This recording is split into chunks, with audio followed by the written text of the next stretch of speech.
disciples. Kagaya po ng nasabi ko sa mga nakaraan, ang Panginoong Jesus po ay pumili ng kanyang mga disciples after po ng napakaraming oras na kanyang pananalangin.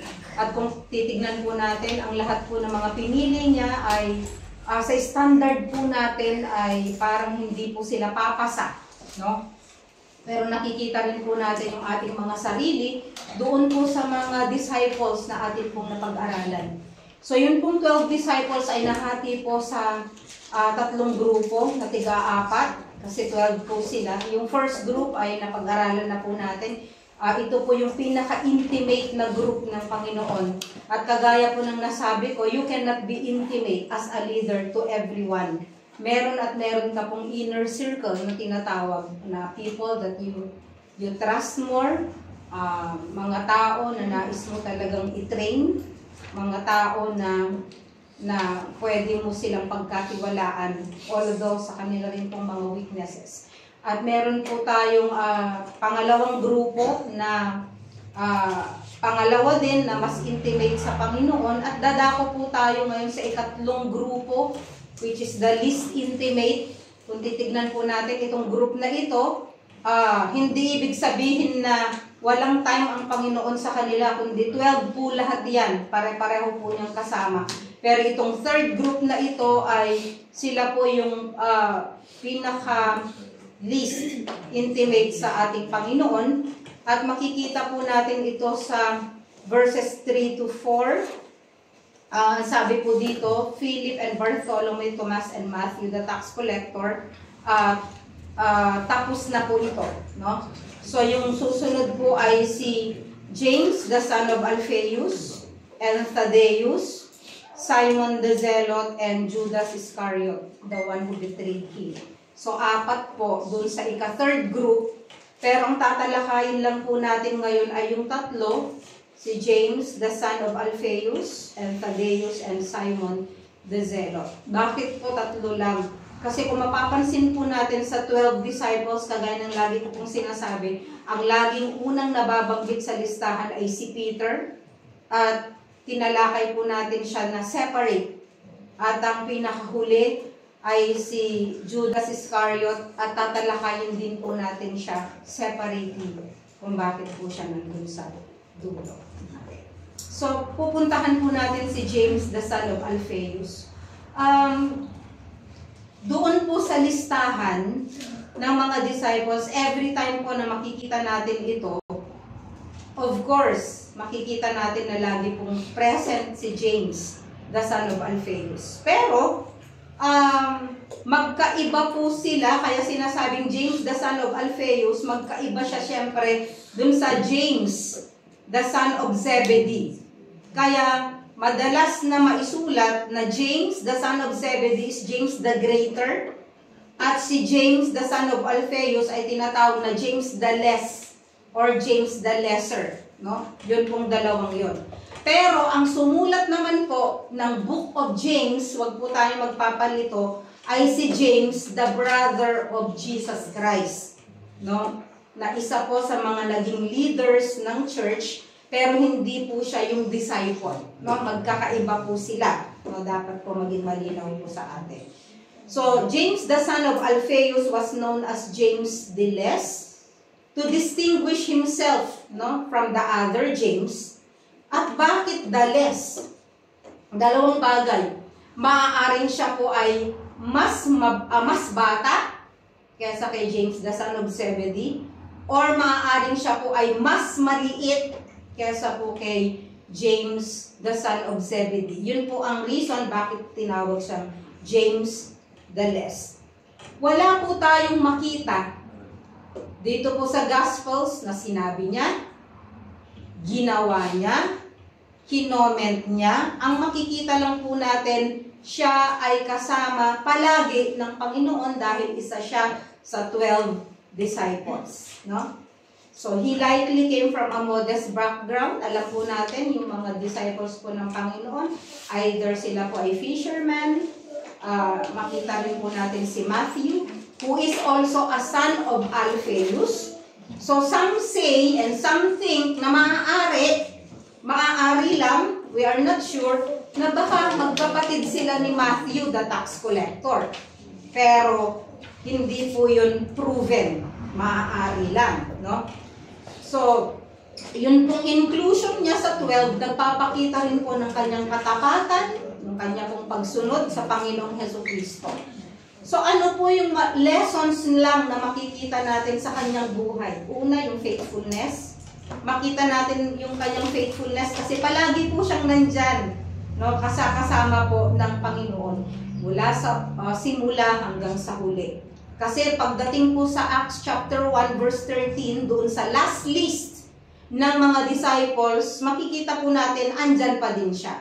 Sino po ang hindi nandun? Si Judas Iscariot. Ibig sabihin, hindi siya naging faithful, kaya wala siya sa pinakahuling listahan right after the resurrection, no? So, ang pag-aaralan po natin sa kanyang buhay ay yun pong faithfulness in the background. Sometimes, the greatest acts of service are performed without recognition. At yan po ay pinapakita sa buhay po ni James the Less, no? Kasi nga makita natin walang anuman siyang nagawa, no, pagdating sa gospel. Kagaya po ni Matthew, ganun din siya, and yet binigyan siya ng Panginoon ng pagkakataon na isulat po ang Book of Matthew, no, para po sa Jewish audience.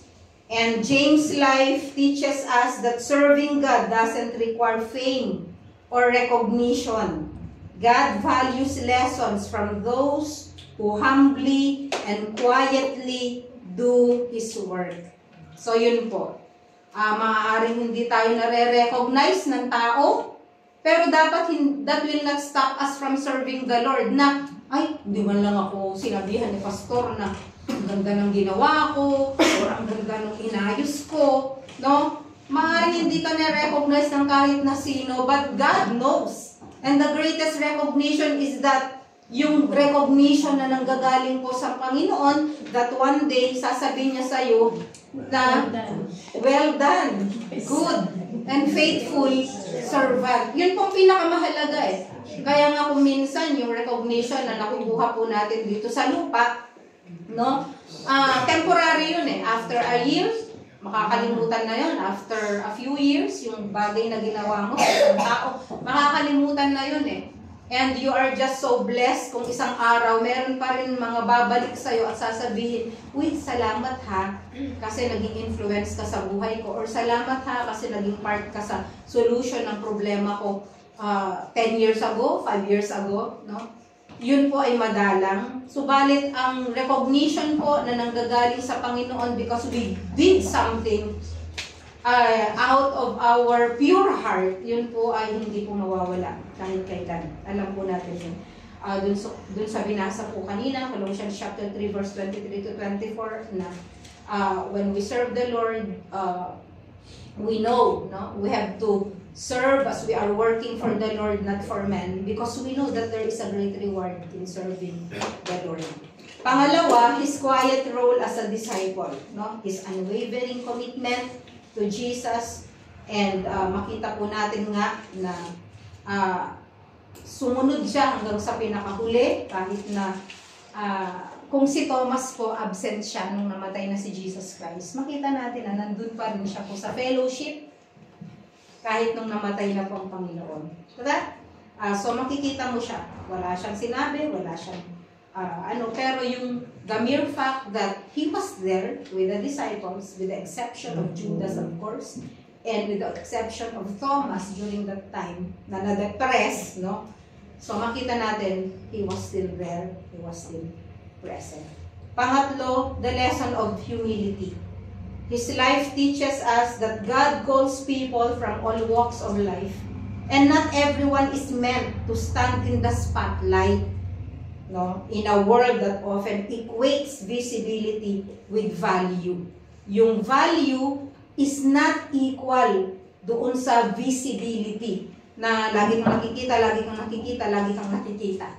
No, yung value mo as a person, hindi ito katumbas ng mga earthly or worldly na accomplishments na nakikita ng mundo. No, baguhin natin, maaaring ang standard ng world ganon. Baguhin po natin yung ating pag-iisip na eto kasi yung naabot ko, eto yung kakayahan ko lang, at maaaring eto lang siguro yung value ko. No, ang value po natin, tandaan nyo, ay pare-pareho sa harapan ng Diyos, whether you have a little or a small accomplishment or a big accomplishment, pare-pareho po ang value natin sa harapan ng Diyos. Tandaan po natin yun. Ang isang example ko po dyan ay yung pera. Natawa ako kung minsan, kasi po, kapag nagsusweldo, or kapag binibigyan ng aginaldo, every Christmas, no, mga bata kami, ang ibibigay sa'yo, malulutong. Diba? Malulutong na 5 pesos. Malulutong na 10 pesos. No?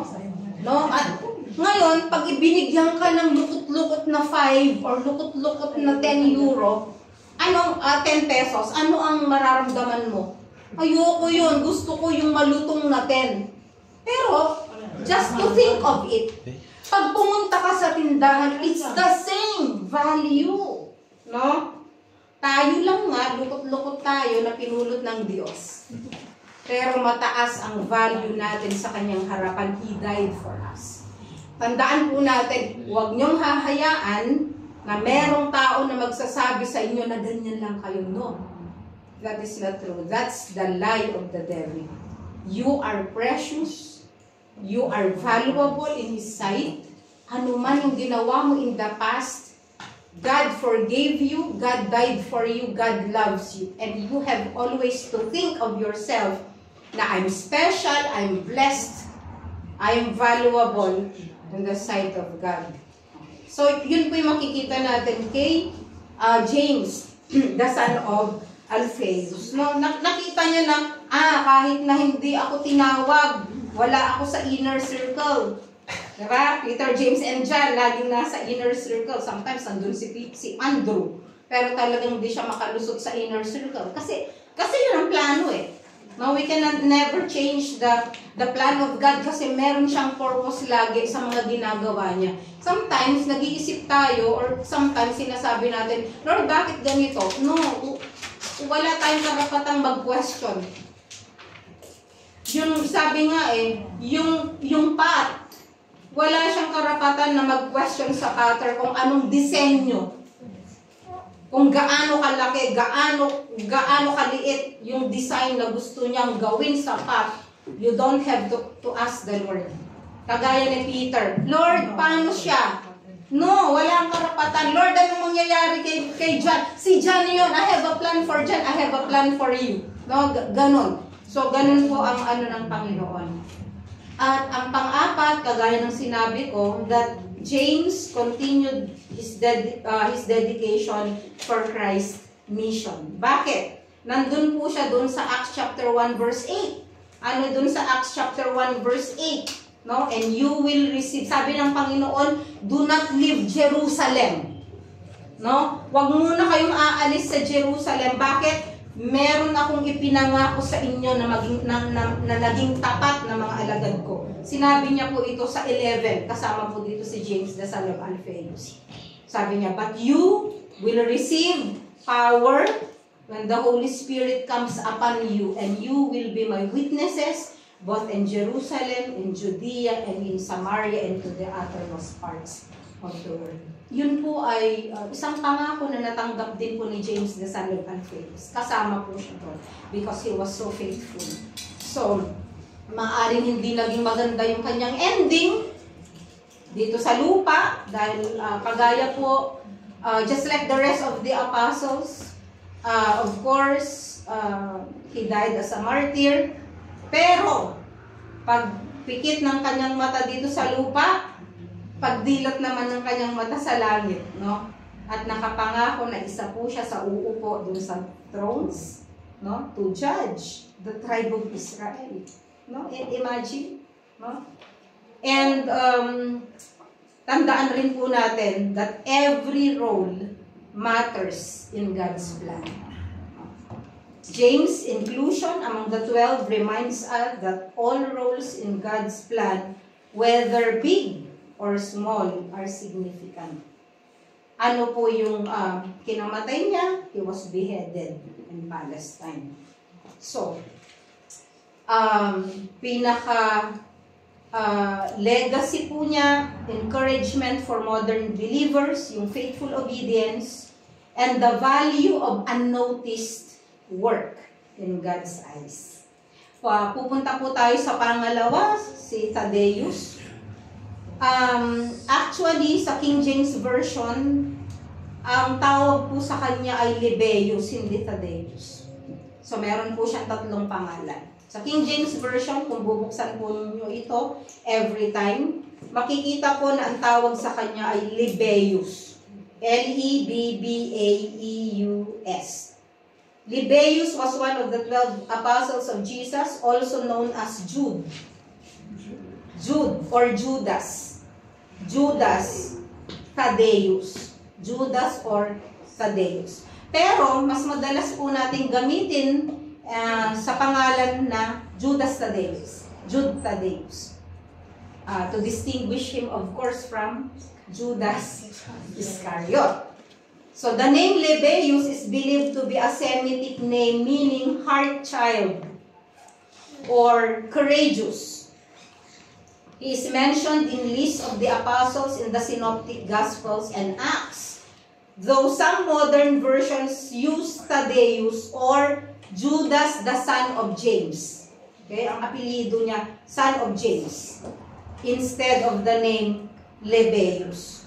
So sa Matthew chapter 10, verse 3, ang tawag sa kanya ni Matthew ay Thaddeus. No? Ang ibig sabihin nun ay bunso. Yun ang ibig sabihin ng Thaddeus. So, maaaring ang isip natin, maaaring siya ay bunso sa pamilya. Pero it's not always the case. No? Kasi sometimes, ang tawag sa'yo bunso, pero after a few years, masusundan ka pa rin. So, hindi ka bunso. Diba? Pero ang tawag pa rin sa'yo, bunso. Ito yung bunso ko, pagtingin 6'5". No? So, that is Thaddeus. Yun ang ibig sabihin ng Thaddeus. And sa Luke chapter 6, verse 16, minention siya na Judas, the son of James. Okay? Pero the same person. So, pinapakita lang ni Luke, si Matthew, pinapakita niya that he is Thaddeus or Lebbeus. Si Luke, pinapakita niya that he is the son of James, yung father niya. And then, John chapter 14, verse 22, nung nagsulat si John, sinabi niya, Judas, not Iscariot. Parang sinasabi niya, si Judas, hindi si Iscariot. Okay? To distinguish him from Judas Iscariot, the disciple who betrayed Judas. And dun po sa Acts chapter 1, verse 13, ang tawag din po sa kanya ay Judas, the son of James. There is only one instance na makikita nyo na nagsalita po siya. No? Siya po ay nagtanong ng isang napakahalagang tanong. He asked one important, very important question. And it's the only time we meet him in the scriptures. At ang tanong na yun ay matatagpuan po sa John chapter 14 verse 18. Tignan natin na lang yung 18 to 22 kung titignan po natin yung ating Bible. John chapter 14 verse 18 hanggang 22. Amen. Ang sabi po dito sa verse 18, nagsasalita po ang Panginoong Jesucristo. Ang sabi niya dito, I will not leave you as orphans.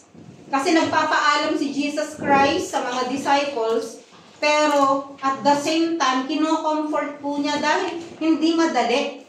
12 kayo, at 12 disciples, 3 years kayong magkakasama, kahit naman sa magkakaibigan, no? Kahit sa college or sa elementary, sa mga magkakaklase, Pag naghiwa-hiwalay, napakasakit. Di ba? So, ang Panginoong Jesucristo, doon sa time na alam niya na malapit na siyang i-crucify sa krus. I-crucify sa krus. Redundant, no? I-crucify, no? Mamatay sa krus. He wanted to comfort the disciples. Kaya, isa sa comfort niya ay sabi niya, I will not leave you as orphans. Di ba, napakahirap para sa isang bata ang mamatayan ng nanay at tatay. No? Yun po ang feeling ng orphans. Yun ang feeling ng mga disciples. At alam ng Panginoon yon na para silang iniwan. Tinawag. Kasama. And then suddenly, sasabi ng Panginoon, goodbye. Pero ang sabi ng Panginoon, I will not leave you as orphans. I will come to you. After a little while, the world will no longer see me. Yung word dito, ang translation po niya sa Greek ay cosmos. Pag sinabing cosmos, it means world na worldly. No? Hindi earth, kundi world, cosmos. It is the system. Ito yung sistema ng mundong ito. No? Hindi na ako makikita ng mundo. Ibig sabihin, hindi na siya makikita si Jesus Christ na gumawa ng mga himala, na nagpagaling ng may sakit, okay? Nakasakasama ng mga disciples at yung mga nagtuturo ng kanyang salita. After a little while, sandali na lang kanya, hindi na ako makikita ng mundong ito. But you will see me. Hindi nila ako makikita, pero makikita nyo ako. Paano? How is it possible? Diba? Na hindi ako makikita ng cosmos, worldly system, but you will see me. Makikita nyo ako. Bakit? Because I live. Mamamatay siya pero hindi siya mananatiling patay. No? Because I live. Sabi niya, and you will live also. In that day, you will know that I am in my Father, and you in me, and I in you. He who has my commandments, and keeps them, is the one who loves me. Tignan nyo kung sino daw ang merong mga nananahan yung kautusan niya at sinusunod yung kanyang kautusan, yun yung talagang nagmamahal sa akin. Madaling magsabi, Lord, I love you.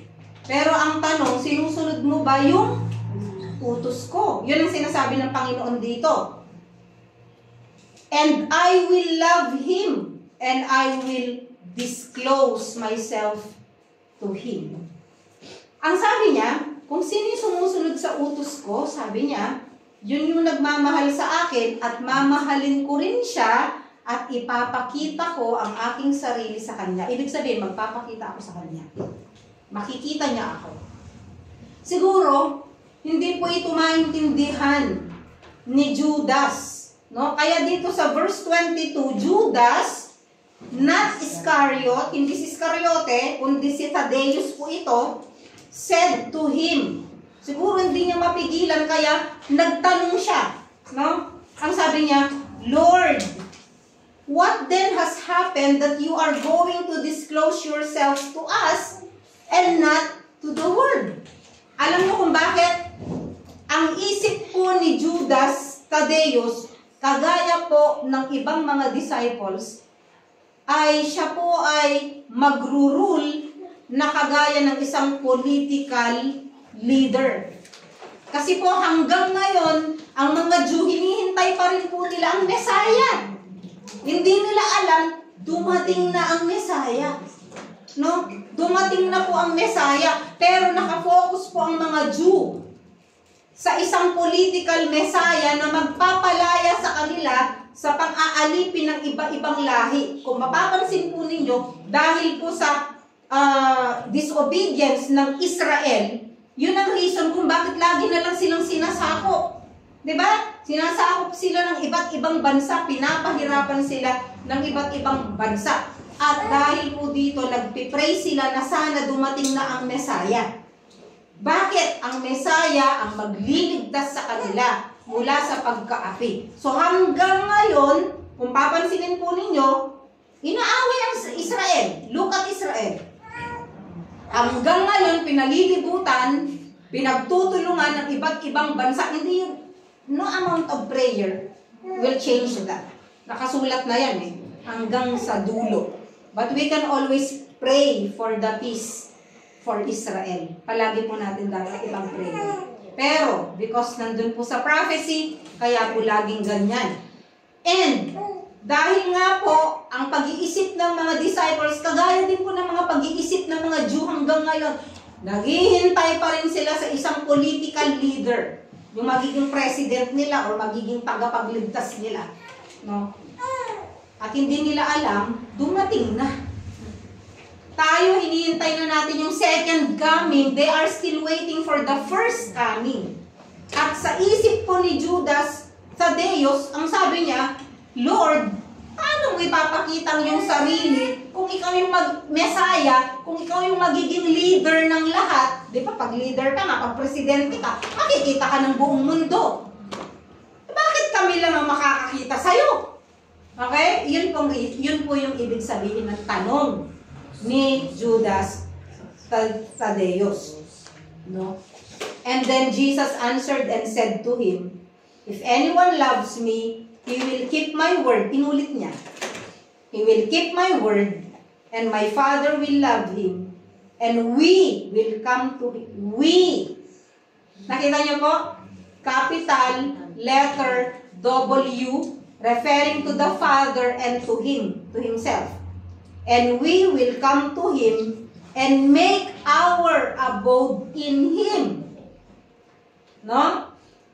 He who does not love me does not keep my words, and the word which you hear is not mine, but the Father who sent me. Okay, napakahalaga po yung tanong na to Bakit? Kasi nandito rin yung kasagutan ng Panginoon. At yun po yung pinanghahawakan natin hanggang ngayon. Namatay ang Panginoon pero buhay siya. Buhay siya at lahat po ng susunod sa Kanya, sabi niya, we will come to Him. Paano yun? Sa puso natin. Sa buhay natin. That's why we accepted Him into our lives by faith. Tinanggap natin ang Panginoong Hesukristo sa ating buhay by faith. No? Kaya nananahan po siya sa ating buhay. Pero actually, ang nandito po ay ang banal na Espiritu. Kasi ipinangako niya Nang sabi niya, the Holy Spirit will come to you. At ang sabi niya, He will be your comforter. He will be your teacher. No? Pero ang sabi niya, we will come to Him, referring to the Father and to Himself. Parang kung titignan mo, napakagulo. Alam mo kung bakit? If you don't believe in the Holy Trinity, magulo. But we believe in one God and three persons. At yun po yung gusto kong emphasize po dito. So, eto po yun. Hindi, napansin nyo na hanggang ngayon, hindi po siya hindi po nakikita ng world system, ng world, ang Panginoong Hesukristo. That's why kapag sinabi mo ang Diyos sa kanila, or ang Panginoon sa kanila, they will never understand. They will not understand. Why? Kasi wala ang presensya ng Diyos sa buhay nila, and yet, no? And that's the reason kung bakit yung mga spiritual na bagay hindi nila maintindihan. Hindi nila maintindihan yung spiritual na bagay. And it is foolishness to them. Why? Kasi ito lang pong pangunawa at ito lang pong laman ang nakakakita, no? Sa mga bagay dito sa mundo, pero hindi nila makita ang Diyos. That's the reason also why when we open our Bible, we see something that others don't see. Why? Because maybe there is disobedience in your heart. Or maybe you don't love the Lord as much. But when you really love the Lord and you love His Word, every time you open the Bible, there is something new because there is a message from the Lord because you love Him. That's why He is disclosing Himself to Him. Kaya ako minsan, yung message na sa'yo na nagrema, hindi yan nararanasan ng iba. Why? What's lacking? They don't see. They don't see the message of the Lord because they don't love really the Lord sa kanilang mga Christian or not Christian, non-Christians. Ganun po. That's why, kung gusto mong makita ang Lord sa buhay mo, every day you ask Him, Lord, you disclose yourself to me. Paano niya papakilala ang sarili niya sa'yo? Hindi mo nga siya mahal kasi hindi mo binabasa yung love letter niya. Di ba kapag ka may boyfriend ka, or meron kang manliligaw na mahal mo, di ba paulit-ulit mong binabasa yung message. Na-memorize mo na yung message. Kasi mahal mo eh. Ang Panginoon, yung anong message ng Lord sa'yo na na-memorize mo dahil paulit-ulit mong iniisip. Okay. So, yan yung lesson na makikita po natin kay Judas Thaddeus, no? So, pangatlo, pupunta po tayo kay Simon the Zealot. Jesus chose Simon the Zealot. Sa ibang translation, gusto ko lang i-clarify, no? Sa ibang translation kasi, makikita mo na ang tawag sa kanya ay Simon the Canaanite. Nabasa niyo na po ang ibang translation na Canaanite. So, minsan, papasok sa isip mo, taga-Cana siya. No? Pero actually, hindi po yon ang ibig sabihin. Ang ibig lang sabihin nun, ito po ay isang Aram word, no? It does not indicate that this Simon was a native of Cana. Rather, the word is derived from the Aram, which means to be zealous. Maging nationalist. Maging makabayan. Ayun. Kaya, yung translation po ngayon ng iba, hindi Simon the Canaanite, kundi Simon the Zealot. Yun po ang ibig sabihin. Sa Tagalog, si Simon na makabayan. Okay? Kasi dalawa yan eh. Si Simon na naging si Peter. Simon Peter. Pero, nilagyan siya ulit ng distinction para masabi na hindi si Pedro. Si Simon na makabayan. Okay? Simon the Zealot. Okay? So, bago po natin maunawaan si Simon the Zealot, again, wala tayong makikita po sa Bible, no, na sinabi niya or ginawa niya dito, pero palagi rin po siyang tapat na kasama ng Panginoon. But, yun lang pong description sa kanya is enough to understand kung sino po siya. Sa who is Simon the Zealot? It is not a random nickname na sinabi na lang ng si Simon na makabayan. This carries historical, political, and spiritual weight. When the modern reader sees zealot, they might not perceive the intensity and the conflict this word represents. Na nare-represent doon sa New Testament. Pero ang katumbas po niyan, ang pag sinabing zealot, yung zealots kasi, it is a group. Ito po ay grupo ng mga radikal na mga Hudyo. It's a group of radical Jews. No? Kaya, hindi siya mag-isa. Marami sila. No? Kaya nung pinili ng Diyos si Simon the Zealot, parang maiisip mo, wow, bakit siya pinili? So, ang ibig sabihin nung sa Greek ay zealotis. From the Greek word zealotis, meaning full of zeal or fervent. Ito po yung may mga pinaglalaban. Yun yung sa panahon ngayon, makibaka. No? Sila po yung mga to. Siya po yung, they are willing to die for their ideology. Ito po ang mga zealots. They're willing to kill and to be killed sa kanila pong mga pinaglalaban. Ito po si Simon the Zealot. No? The Zealots were a radical Jewish group, nationalistic, who believed that Roman domination was an outrage against God and His land. For them, to accept Rome was to betray the Lord. Many of them defended and even carried out violent acts against Roman soldiers, tax collectors, and even fellow Jews considered collaborators. Naintindihan nyo na kung sino siya. And to choose him and to let him in the group side by side with who? Matthew, the tax collector. Kung hindi po sila parehong nakakilala sa Panginoon, nagpatayan na to. Do you see the picture? Kasi po, ang tax collectors, they are loyal to the Roman government because of money, and they are traitors sa mga Jew. Si Simon, the Zealot, they are very, very loyal to the Jewish people, and they are against the traitors and the collaborators, no? Kaya, imagine niyo po na pinagsama sa isang grupo si Simon the Zealot at si Matthew the tax collector. Ano po ang nakikita po natin dito? Lahat po tayo ay picture ng 12 disciples.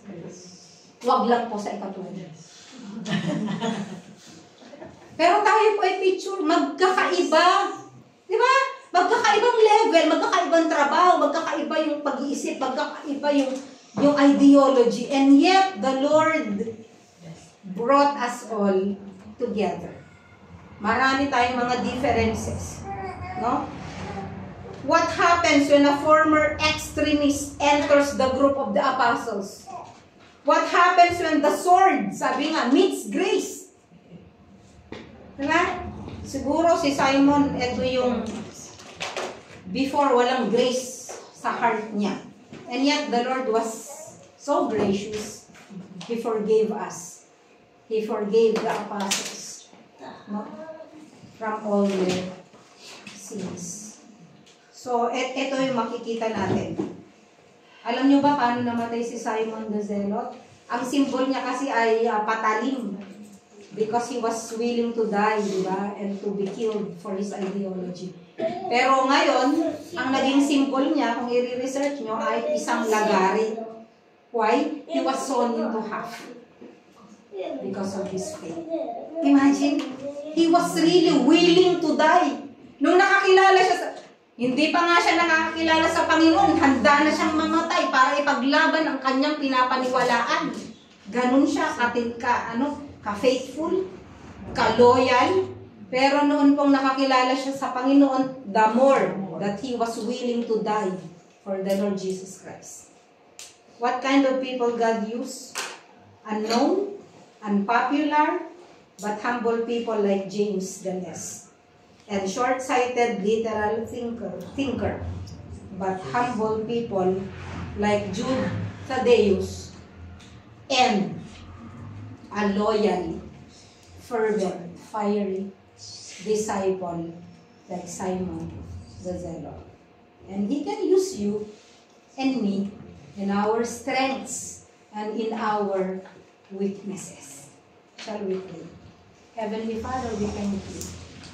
Because just like the disciples, you chose them unconditionally. And you also chose us to be your servants, to be your leaders unconditionally. Thank you, Father, for your grace and for your love. Bless your children. Bless this congregation, Lord. In Jesus' name. Amen.